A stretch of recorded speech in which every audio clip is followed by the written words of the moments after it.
விவகாரத்தில் கூட்டத்தை கட்டுப்படுத்த காவல்துறை தவறியது என்று சிபிஐயிடம் விஜய் கூறியதாக தகவல் வெளியாக இருக்கிறது.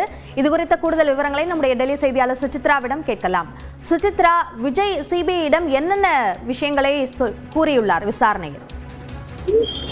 தொடர்ந்து விசாரணை என்பது தற்பொழுது சிபிஐ அதிகாரிகள் விஜய்க்கு முன்வைத்து வரும் நிலையில் தற்பொழுது பல்வேறு கேள்விகளை அவர்கள் எழுப்பியிருந்ததற்கு தற்பொழுது விஜயும் பதிலளித்து வருகிறார். குறிப்பாக கரூரில் ஏற்பட்ட கூட்ட நெரிசல் என்பது காவல்துறையால் முறையாக கட்டுப்படுத்தப்படவில்லை என்ற ஒரு குற்றச்சாட்டை தற்பொழுது விஜய் தன்னுடைய பதிலில் கூறியுள்ளதாக அதிகாரிகள் தெரிவித்திருக்கிறார்கள். குறிப்பாக காவல்துறை அதிகாரிகள் வழங்கிய அந்த புரோட்டோகால் நெறிமுறைகள் அடிப்படையில் தான் தாங்கள் அனைத்து நடந்து கொண்டோம் என்றும் வாகனம் எந்த வழியில் செல்ல வேண்டும், எங்கு வெளியேற வேண்டும் என்பது தொடர்பான அனைத்து நெறிமுறைகளையுமே காவல்துறை வழங்கியிருந்தது. அவர்கள் கொடுத்த அறிவுறுத்தல்கள் அடிப்படையில் தான் தாங்கள் அதை பின்பற்றிதான் உள்ளே கூட்டத்திற்குள் சென்றோம். இருந்தாலும் கூட்டத்தை அவ்வளவு கூட்டம் இருந்ததையும் காவல்துறை அதிகாரிகள் முறையாக தங்களுக்கு கூறவில்லை.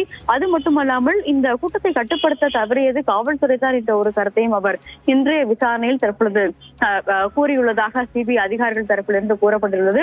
மிக முக்கியமாக பல்வேறு கேள்விகள் என்பது அவருக்கு முன்வைக்கப்பட்டு வரும் நிலையில்தான் இந்த ஒரு கருத்தையும் அவர் தற்பொழுது சிபிஐ அதிகாரிகளிடம் தெரிவித்திருக்கிறார். குறிப்பாக சிசிடிவி காட்சிகளில் பதிவாகி இருக்கக்கூடிய மக்கள் கூட்டம் என்பது அளவுக்கு அதிகமாக தாவேகா குறிப்பிட்ட அளவை விட 3 முதல் 4 மடங்குகள் அதிகமாக இருந்ததை சுட்டிக்காட்டி எழுப்பிய கேள்விக்கு தற்போது விஜய் தரப்பிலிருந்து இந்த ஒரு பதில் என்பது கூறப்பட்டுள்ளதாக சிபிஐ அதிகாரிகள் தெரிவித்திருக்கிறார்கள்.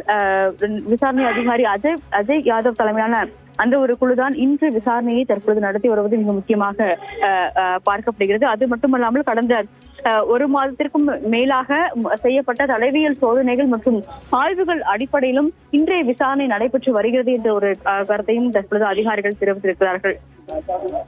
சுசித்ரா, இன்னும் எவ்வளவு நேரம் விசாரணை தொடர்வதற்கு வாய்ப்பு இருக்கிறது? அதே போல குற்றப்பத்திரிகையில் விஜயனுடைய பெயர் சேர்க்கப்பட எந்த அளவிற்கு வாய்ப்பு இருக்கிறது?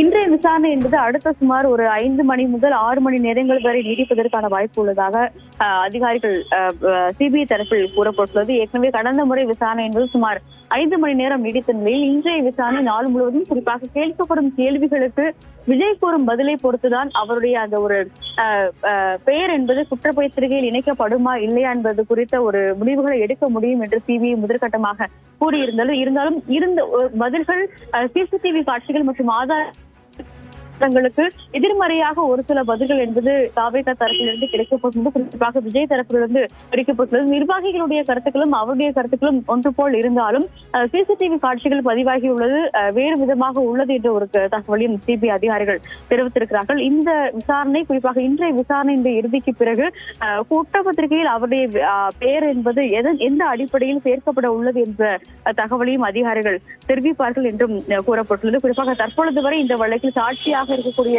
அவருடைய பெயர் என்பது குற்றவாளியாக குற்றப்பத்திரிகையில் சேர்க்கப்பட உள்ளதா என்ற ஒரு இருக்கப்படுமா என்ற ஒரு கேள்வியும் தற்பொழுது எழுப்பியிருக்கிறது. அவருடைய பெயர் இணைக்கப்படுவதற்கான வாய்ப்புகள் மிக அதிகமாகவே பார்க்கப்படுகிறது. குறிப்பாக அவருடைய வாகனம் திருச்சி முதல் கரூர் வரை செல்வதற்கான அந்த ஒரு கால தாமதத்துக்கான காரணத்தை தற்பொழுது வரை விஜய் தரப்பில் இருந்து வழங்கவில்லை என்ற ஒரு தகவலையும் சிபிஐ அதிகாரிகள் தெரிவித்திருக்கிறார்கள். முறையான ஒரு காரணம் இல்லை, மேலும் அவர்கள் அந்த அவ்வளவு காலதாமதம் ஏற்பட்டதும் கூட்ட நெரிசலுக்கு ஒரு காரணம் என்ற ஒரு வாதத்தை தமிழ்நாடு காவல்துறை அதிகாரிகள் முன்வைக்கிறார்கள். அதையும் மறுக்க முடியாது என்பதால் அவருடைய பெயரை குற்றப்பத்திரிகையில் இணைப்பதா வேண்டாமா என்பது தொடர்பான முடிவுகள் இன்றைய விசாரணைக்கு பிறகு எடுக்கப்படும் என்ற ஒரு தகவலையும் அதிகாரிகள் தெரிவித்திருக்கிறார்கள். விரிவான விவரங்களுக்கு நன்றி சுசித்ரா.